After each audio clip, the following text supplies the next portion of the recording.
Hola, muy buenas noches. Estamos listos aquí para presentar nuevamente Reflexiones, el programa de el Cable Cauca en el canal Pop 99 que va de 7 a 8 de la noche de lunes a viernes. Hoy vamos a analizar un poco más de fondo el asunto del plebiscito, los resultados del plebiscito y las consecuencias que traen. ¿Qué nos espera ahora a los colombianos? ¿Cómo podemos esperar el futuro inmediato? Y realmente, ¿cuál es el futuro de la paz en Colombia? He invitado hoy especialmente aquí a dos politólogos pues muy acreditados aquí en el departamento del Cauca, el doctor Julián Caicedo y al doctor Rubén Darío Erazo, perdón. Y pues con ellos vamos a empezar, primero pues a permitirles que saluden a nuestra audiencia y a comenzar a analizar, a desglosar un poco los resultados, tanto a nivel regional como a nivel nacional. Julián, muy buenas noches. Héctor, Rubén, muy buenas noches. Un saludo para todas las personas que nos siguen a esta hora.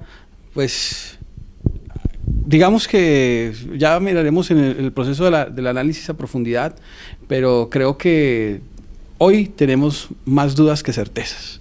Y creo que incluso la misma gente que ha sido promotores del no y que decidieron votar por el no en este momento no pueden decir que hayan tenido una victoria contundente, porque creo que quien salió derrotado de este proceso electoral realmente fue el país. Y creo que eso lo vamos a poder hablar en detalle. Rubén Darío, ¿usted esperaba este resultado? Y buenas noches. Buenas noches, don Héctor, Julián, y a todos los televidentes que nos miran hasta ahora. La verdad pues era bastante complicado prever esto, no sabíamos que pues iba a suceder 6-6, ¿sí? La abstención fue del 63%, la gente no salió a votar y elegimos muy pocos esta decisión tan trascendental. Toca esperar, es decir, cada minuto, cada segundo cuenta, y como lo decía el doctor Caicedo, pues básicamente hay una incertidumbre, no se sabe qué va a suceder, el uribismo no esperaba esta decisión de los colombianos, y pues incluso los del sí tampoco lo esperaban. Se preveía comenzar la aplicación de los acuerdos el día lunes, todo el desplazamiento de las FARC pues se iba a realizar el día de +1, que era el lunes, y pues bueno, todo esto pues sin duda va a afectar mucho la gobernabilidad del presidente Santos, y yo creo que tenemos la posibilidad aquí con tanto con don Héctor como con Julián, de analizar bien este tema a profundidad. Las principales causas del fracaso del sí, doctor Julián, es decir, no es posible que teniendo prácticamente la disposición espiritual normal de un ser humano, es decirle sí a la paz, y muy difícil, por el contrario, hacerle campaña al no, y sin embargo, pues resultó más fluida, con más inventiva, con más imaginación, obviamente abusando de muchos temores, abusando realmente de la poca educación del pueblo colombiano, pues se hizo una campaña negativa a base de temores. Sí, realmente cuando uno estructura una campaña política, piensa en cuatro emociones, que son las cuatro emociones fundamentales que uno puede transmitir a la ciudadanía. Entonces, tenemos la esperanza, el amor, el odio y el temor. Y el gobierno nacional, utilizando el título de los acuerdos, tomó la decisión, primero la decisión para mí equivocada de lanzarse un plebiscito, sin contar con una favorabilidad electoral. En segundo lugar, tomó el título de los acuerdos, es por una paz estable y duradera, y decidió materializarlo en la pregunta del plebiscito, haciendo de lado el tema de los acuerdos y haciendo de lado el tema de las FARC, porque en la pregunta del plebiscito tenía que ir el tema de los acuerdos y el tema de las FARC, que era lo que se iba a refrendar. Entonces, de entrada, el gobierno arrancó una campaña con unos temores y quiso vender la idea de la esperanza, pero fue una idea de esperanza que caló en los sectores donde efectivamente había presencia de grupos al margen de la ley, donde se tuvo que vivir la guerra, donde se tuvo que vivir la violencia, pero donde se estaba concentrando el gran electorado de este país, que es lo que nosotros denominamos como el famoso Triángulo Dorado, pues realmente ahí no se comunicó. Ahí afloró fácilmente la campaña que impulsó y promovió el Centro Democrático, que fue una campaña que promovió los temores. La gente salió a votar porque tenía temores. Y la gente que quería votar a favor de la paz se hizo una pregunta muy simple, Héctor y Rubén. Se preguntaron, ¿qué gano yo? Y la respuesta es que el gobierno nunca pudo poner en el imaginario colectivo que la idea de la paz iba a ser el mayor beneficio que obtendría este país. Mucha gente, a partir de lo que nosotros denominamos en la academia la elección racional, es decir, el beneficio que obtengo yo como individuo, llegó a la conclusión, dice, no voy a ganar nada, no voto. Y la gente que salió a votar a favor del no se preguntó, ¿qué puedo perder? Y entonces, con estas mentiras, o como dice la gente del Centro Democrático, que no es mentira, sino verdades a medias, con estas verdades a medias, pues la gente se movilizó sin ningún incentivo y salió a votar por el no en favor a sus temores. Bueno, Rubén, el departamento del Cauca pues es obviamente una de las excepciones a nivel nacional. Aquí ganó el sí, pero realmente el resultado tampoco fue bueno, no fue ese resultado pues ambicioso de 450.000 votos. Yo preveía algo y era que la sumatoria de los votos de las anteriores elecciones pues llegaran a consolidar un número alrededor de los 400.000 votos. O sea, yo estaba muy ambicioso en ese sentido, era muy optimista, pero al hacer un estudio detallado de las votaciones, de lo que eligieron los caucanos el domingo, pues es bastante decepcionante. Son 236.000 votos, eso es una suma muy, muy baja. Desde mi punto de vista, no las maquinarias, por decirlo de alguna manera, o los grupos significativos políticos, ya sea del Partido Liberal, del Partido de la U, los Verdes, e incluso también la comunidad pues, indígena, no se movilizó, digamos, en torno a votarle al sí. Yo creo que, como lo decía el doctor Julián Caicedo, el Centro Democrático se dedicó a hacer en, digamos, Popayán específicamente, pues una serie de trabajos incentivando las mentiras a medias y también pues el odio y el temor. ¿Qué pasa, por ejemplo, ya hablando en el tema nacional, don Héctor? Y es que el presidente Juan Manuel Santos se dedicó a hacer la campaña en el exterior. Sí, se dedicó a recibir respaldos de la unidad de la Unión Europea, de Estados Unidos, del Consejo de Seguridad de Naciones Unidas y pues las Naciones Unidas.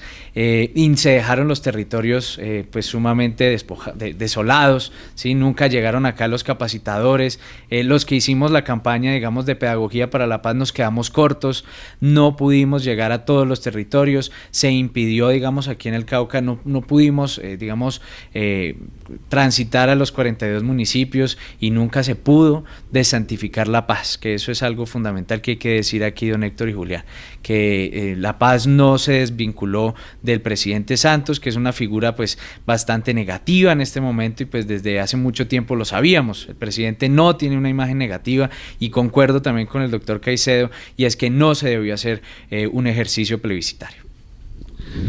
Julián, pues realmente le voy a contar una experiencia, mi experiencia el día de la elección. Salí un poco tarde, estuve antes pues respondiendo aquí por unas responsabilidades periodísticas, redactando pues unas notas para sacarlas a voltear a través del internet y salí más o menos 9:30 de la mañana a votar. Llegué y me quedé pasmado, totalmente pasmado. Solo, absolutamente solo el sitio de votación, por fuera y dentro. Dentro del Colegio Champañá habían, en el momento que entré a votar, unas 10 personas. Y por fuera nadie, absolutamente nadie, ni un vehículo, nada. O sea, una soledad pasmosa. Y eso obviamente incidió. ¿Por qué se dio eso? Pues oye, porque no hubo la instrumentación necesaria, no se colocó transporte, faltaron los pregoneros. Es decir, era una elección que había que promocionarla porque, digamos, es una costumbre de la gente que la vayan a sacar a los barrios. Y no sucedió eso. Sí, doctor, es que aquí hay dos lecturas que me parece que es importante hacer. La primera, hablemos del departamento del Cauca. En el departamento del Cauca no hubo figuras representativas en términos de su vínculo con el gobierno central que asumieran y arroparan el tema del sí. Al referirnos con asumir y arropar el tema del sí, implica incluso disponer de una serie de recursos como si fuera un proceso electoral, que no podemos nosotros ser ajenos a decir que los procesos electorales en América Latina o en Colombia se movilizan solamente por las voluntades del electorado. No, hay que generar unos incentivos. El representante de la Cámara que quiere volver a ser reelecto dispone de unos recursos para el transporte, dispone de unos recursos para unos refrigerios, dispone de unos recursos para que los intermediarios o los líderes de las zonas puedan sacar a sus votantes.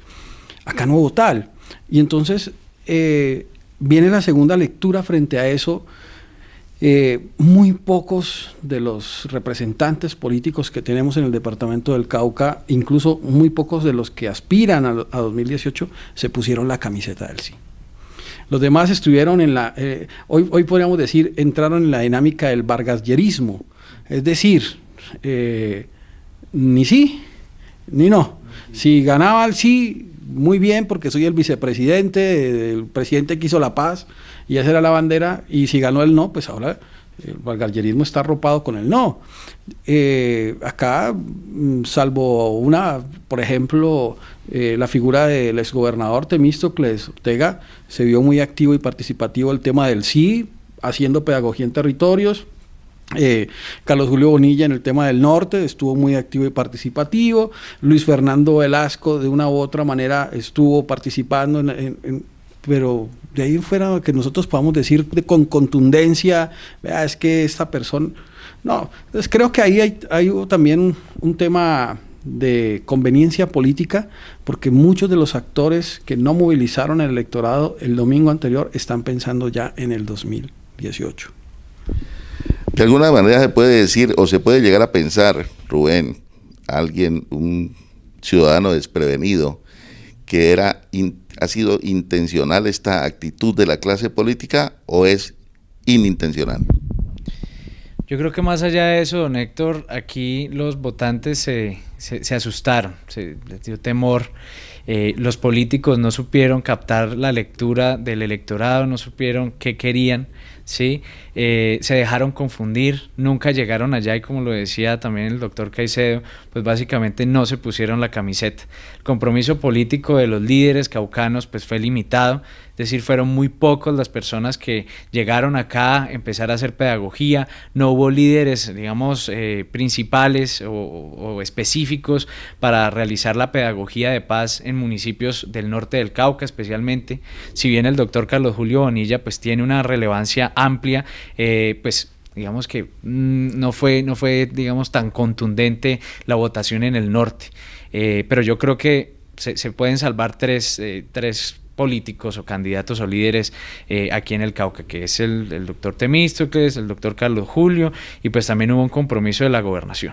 Pero, por ejemplo, se quedaron muy limitados básicamente. Yo creo que hay que hacer un análisis también y valorar mucho el esfuerzo que hizo la región pacífica del Cauca, ¿sí? Los 3 municipios de, digamos, López de Micay, Guapi y Timbiquí, le votaron masivamente al sí, con unos porcentajes abismales del 95-96% al sí y el restante al no, mientras que, por ejemplo, municipios como Popayán estuvo, digamos, si bien ganó el sí, pues estuvo bastante luchado el tema. Entonces, acordémonos que el nicho electoral que tiene Popayán es bastante amplio y no se logró convencer al patojo de que el sí era la mejor opción, don Héctor. ¿Quién gana y quién pierde en esta elección, doctor Julián? Hablando de personajes, quien pierde con esta elección es el presidente Santos. Quien gana en esta elección, algunos decían que estaba muerto, y no, andaba solamente de parranda, pero a mí en lo particular nunca ha estado muerto ni política ni electoralmente, que es Álvaro Uribe. Y en términos de procesos y dinámicas, creo que pierde la paz con la mayor certeza. No así porque el domingo, en caso de que hubiera ganado el sí, hoy ya estaríamos todos tomados de la mano y estaríamos hablando de una paz. No, pero creo que era el primer paso para empezar a hacer frente a las reformas estructurales que se necesitan y que incluso no estaban contempladas en los acuerdos. Importante mencionar eso. Pero sí creo que pierde la paz como una posibilidad de acercarnos a ello. Y finalmente, ¿quién gana en este proceso? Pues gana, yo no quisiera decir que la guerra, ¿no? Gana más bien los temores, gana más bien nuestro sentido conservador, neoconservador diríamos algunos, porque afloró esta campaña o este proceso electoral hizo aflorar nuestros sentimientos conservadores en lo más profundo de nuestro ser como sociedad colombiana, porque nunca nos pensamos ser tan homofóbicos como nos volvimos, ni nunca nos pensamos ser tan guerreristas como nos vimos electoralmente.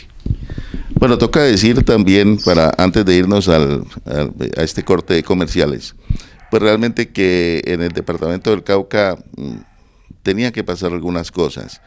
indiscutiblemente que este debate electoral es un debate electoral atípico, pues si el anterior plebiscito se realizó en 1957, 58, 57, y pues obviamente la gente no está acostumbrada a este tipo de ejercicios. Era altamente inconveniente que el presidente de la República, con tan baja popularidad, presentara a los colombianos la posibilidad de, en primer lugar, de cobrarle lo mal que ya un gobierno cuando está a menos de 2 años de terminar su mandato de 8, pues realmente está más que con el sol a las espaldas, y realmente era altamente inconveniente que se presentara a este certamen plebiscitario. Usted, amigo televidente que está en su casa, 6 de cada uno de nuestros televidentes dejaron de votar, 6 de cada 10. ¿Usted salió a votar? ¿Qué responsabilidad tiene con el resultado que ha habido, con este estado de perplejidad que hay en la patria, que no conviene? Es decir, a todas luces era altamente inconveniente que se diera el resultado que se dio. Vamos a unos mensajes comerciales y volvemos en Reflexiones. Continuamos en Reflexiones. Vamos, Rubén Darío, a analizar ahora a futuro. ¿Qué viene? ¿Qué se puede hacer para salvar este proceso de paz, que es indiscutiblemente, pues hay un avance, hay unos acuerdos, y con base en eso se está pensando en estos momentos en renegociar algunas cosas con el Centro Democrático, que ha tomado, a pesar que la votación no es toda del Centro Democrático, hubo muchas figuras de orden nacional, Jaime Castro, José Gregorio Hernández, Plinio Apuleyo Mendoza, bueno, mucha gente que realmente se expresó en favor del no, sin pertenecer al Centro Democrático, pero se ha tomado la vocería, en primer lugar, el expresidente Uribe y todo el partido del Centro Democrático. Pues, ¿qué se puede venir? ¿Qué se puede renegociar? ¿Hasta dónde pueden llegar las FARC a aceptar que haya, digamos, una mutilación de esos acuerdos que ya había llegado con el gobierno? Para mí, yo creo que muchos coincidirán conmigo, hay una mesa de 3 patas, ¿sí? El Centro Democrático se adjudica la victoria, ¿sí? Son 6 millones que, si bien no son del Centro Democrático en el señor Uribe, pues básicamente sí hubo un liderazgo pleno del uribismo, ¿sí? Ellos metieron miedo, ellos utilizaron pues la estrategia que hablábamos también ahora del temor, y yo creo que pues sería arriesgado venir después de estos 2 días a hacer una premonición o hablar de lo que va a suceder. Yo creo que hay que mejor sugerir y hay que decirle a los televidentes que hay varios escenarios. Uno, la Asamblea Nacional Constituyente, que desde mi punto de vista pues no es tan conveniente como muchos lo dicen, lo afirman. El tema de la renegociación, digamos, los uribistas hoy en día están diciendo que pretenden destruir de alguna manera los acuerdos, tener en cuenta algunos puntos y rehacer uno nuevo. Tengo entendido que se tiene que realizar también otro ejercicio plebiscitario. Otro escenario también sería que el presidente Santos aplicara, tiene todas las facultades para hacerlo de manera, pues, digamos, contundente. Ya dijeron también que los congresistas lo van a apoyar. Entonces, pues, esos para mí son unos escenarios posibles, realizables. Digamos, yo creo que hay que ser optimistas de alguna manera, hay que encontrarle algo bueno a este resultado. Yo creo que ya no hay que llorar sobre la leche derramada, sino que hay que ver hacia el futuro, qué es lo que se puede hacer, qué se evitó con imponer estos acuerdos con unas personas que no estaban de acuerdo y que tenían miedo. Entonces yo creo que para mí hay que esperar, yo creo que hay que ver más adelante qué se puede hacer. Este análisis se tiene que hacer, yo creo que en unos días también, cómo ha evolucionado tanto en el departamento del Cauca, región Pacífico y a nivel nacional. Tenemos un compromiso grande, no nos podemos quedar quietos, las personas que trabajamos por el sí, por el tema de pedagogía de paz, los invito a que sigamos haciéndolo, a que no desfallezcamos, porque esto pues es algo que nos atañe a todos. Ni tan cerca que queme el santo, ni tan lejos que no lo alumbre, decían nuestras abuelas, pues al momento de definir una situación en la cual no se debía exagerar, pues ni siendo demasiado enfáticos, ni tampoco pues demasiado tenues en expresar alguna cosa.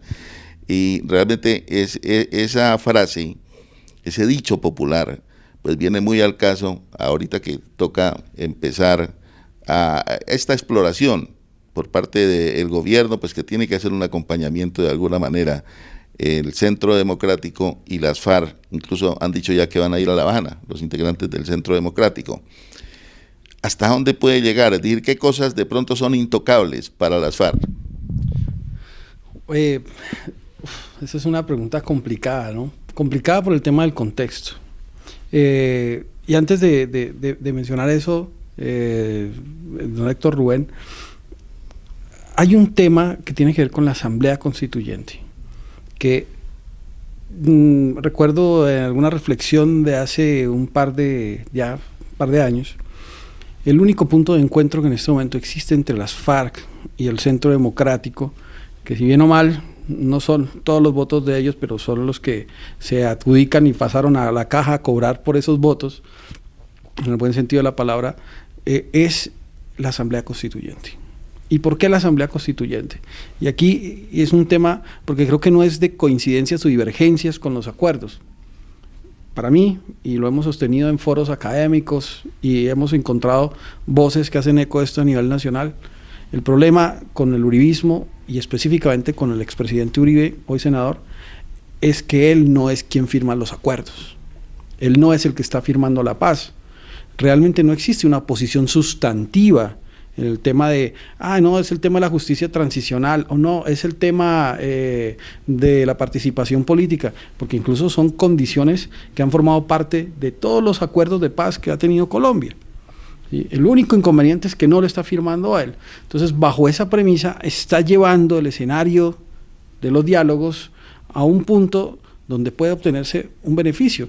Claro, el Centro Democrático hoy nombra a 3 personas que son los 3 presidenciables del 2018, Iván Duque, Oscar Iván Zuluaga y Carlos Holmes Trujillo. Y entonces los envía como la comisión para buscar la articulación, pero este estratégicamente busca dilatar el proceso. Yo creo que ahí sobre la mesa pues la gente votó no, pero votó no a qué. O sea, ¿sobre qué va a discutir?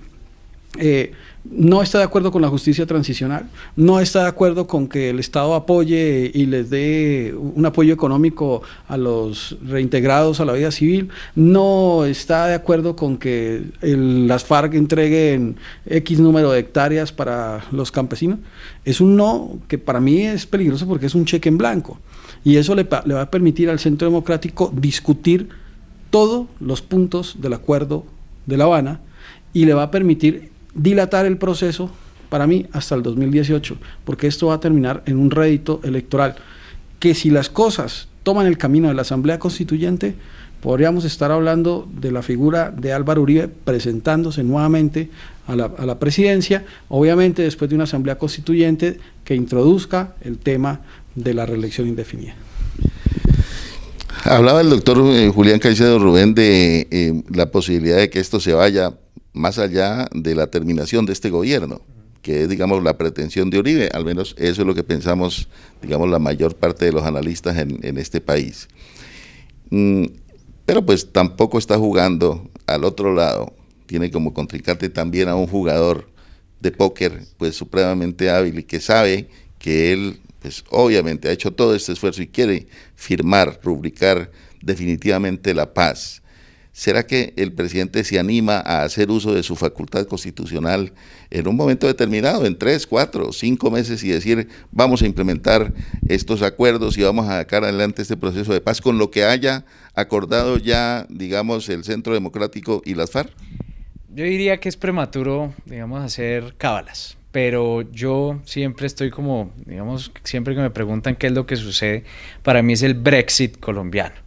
Está pasando exactamente lo mismo, pues obviamente no, digamos en el Reino Unido fue el tema económico, fue el tema xenófobo, aquí en Colombia fue la guerra o la paz, pero ¿cuál es el tema o las similitudes que yo encuentro en el Brexit, digamos, británico y el colombiano? Y es que aquí lo que se estaba jugando era, digamos, la hechura de la paz. Y la gente se tiene que ver qué es lo que va a suceder y qué implicaciones tuvo votar al no. Decía, es un cheque en blanco, no sabemos qué va a suceder, no sabemos qué va a pasar. Y eso pasó en Inglaterra, la gente se arrepintió de haber votado salir de la Unión Europea. No sabían qué implicaciones económicas tenían, ni sociales. Se está cultivando allá la xenofobia, por ejemplo, y los europeos, digamos, que están, digamos, bastante reacios con la decisión de los británicos. Pasa exactamente lo mismo acá. Yo creo que cabe la posibilidad de lo que, digamos, sugiere don Héctor. El presidente tiene todas las facultades de hacerlo, pero Colombia se tiene que dar cuenta que esas implicaciones del no son sumamente graves. Como lo vuelvo y lo repito, los del no tienen un plan. No tienen un plan, no saben qué hacer. En este momento están reunidos en Bogotá hablando con constitucionalistas, con abogados internacionalistas, porque no había un plan. No había un plan y eso pasó exactamente lo mismo en el Reino Unido. Cameron no tenía ni idea, él daba por sentado de que la gente iba a votarle al no salir de la Unión Europea y él renunció porque se adjudicó la derrota y no sabía qué hacer. Ahora tenemos un escenario confuso en Colombia que pues la gente tiene que pensar bien qué es lo que votó, qué es lo que sucedió y bueno, todavía es prematuro también decirlo, han pasado digamos día y medio después de la derrota del sí y yo creo que hay que esperar, la gente está muy confundida, hay mucha incertidumbre y probablemente es un escenario, puede ser favorable también para, digamos, que el presidente Santos vaya, digamos, posiblemente a ratificar los acuerdos. Es un escenario. Bueno, pues tenemos que acabar nuestro programa. Muchas gracias, doctor Julián. Muchas gracias, Rubén Darío, por acompañarnos. Muy corto el tiempo, pero infortunadamente esto es así. Hay que traer una vieja frase de Gloria Valencia de Castaño. En televisión es tan corto el tiempo y realmente no alcanzamos a analizar todos los asuntos que quisiéramos. Pero me parece que ya tienen ustedes más elementos de juicio para poder hacerse a una idea de qué fue lo que pasó realmente el domingo y qué puede pasar. Esperamos que el presidente Santos tenga, obviamente, toda la suficiencia, la disposición para implementar esos acuerdos, los que queremos la paz, quienes abrigamos la esperanza de vivir en un país en paz, al menos sin esta guerra inútil que ha significado durante 52 años cultivar esta guerra con las FARC y también con el ELN, que también ya se informa pues que se integra, inclusive hoy dijeron que ya es posible que se integre a una sola mesa de diálogo, ¿no?, con el Centro Democrático para evitar pues esas diferencias a futuro. Muchas gracias nuevamente, Julián y Rubén Darío, y esperamos pues que podamos hacer un nuevo programa. A ustedes muchas gracias por acompañarnos.